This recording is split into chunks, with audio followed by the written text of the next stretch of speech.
আকাশের দিকে ছুড়ে দিয়ে বলছেন আজ জীবনেও অন্য যে কোনো দলের সঙ্গে গেল বিজেপির সঙ্গে আমার কোনো সম্পর্ক নেই।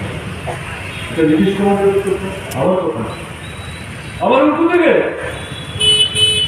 অমিত শাহ স্বরাষ্ট্রমন্ত্রী প্রধানমন্ত্রী দক্ষিণ হাট তিনি দিল্লিতে এবং বিহারে বক্তৃতা করে বলছেন পাঁচটাতে নীতিশ কুমারের জন্য বিজেপির দরজা চালানো চিরদিনের জন্য বন্ধ চাইলেও ফেললেও এই দরজা চালানো খুলবে না। এবং কি হচ্ছে এই দরজা চালানো কে দিচ্ছে কে দিচ্ছে কে তুলে যাচ্ছে নীতিশ কুমার তাকে কেউ ফেলে ওগুলো পাঠিয়ে দিয়েছে।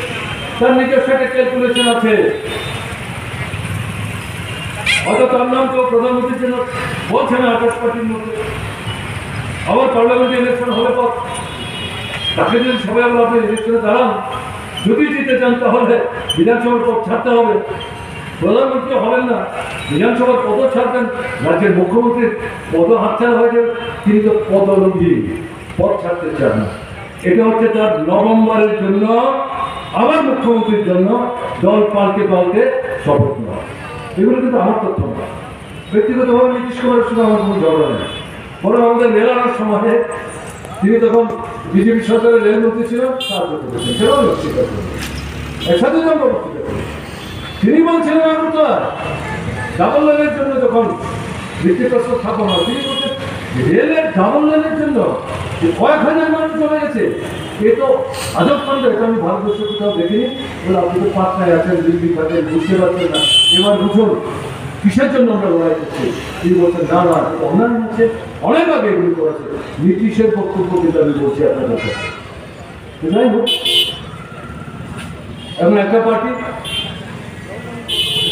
তাতে দল তারা এখন এনডিএতে গেছে, আরেকটা উলট পালট করছে পশ্চিমবাংলা তৃণমূল কংগ্রেস। দল গঠনের পর থেকে ত্রিপুরায় বামফ্রন্টকে হটাবার জন্য তৎকালীন সময় কংগ্রেস, এখনকার বিজেপি মুখে বক্তৃতা করছে প্রার্থী দান করিয়ে বামফ্রন্টের ভোট নষ্ট করবার জন্য, এদের সাহায্য করবার জন্য লড়াই করছেন। কোনোদিনই কোনো আসনে জামানতের টাকা রক্ষা করতে পারেননি। সর্বশেষ দেশের নির্বাচনে যতগুলো আসনে দাঁড়িয়েছেন সবগুলো জামানত দিয়েছে।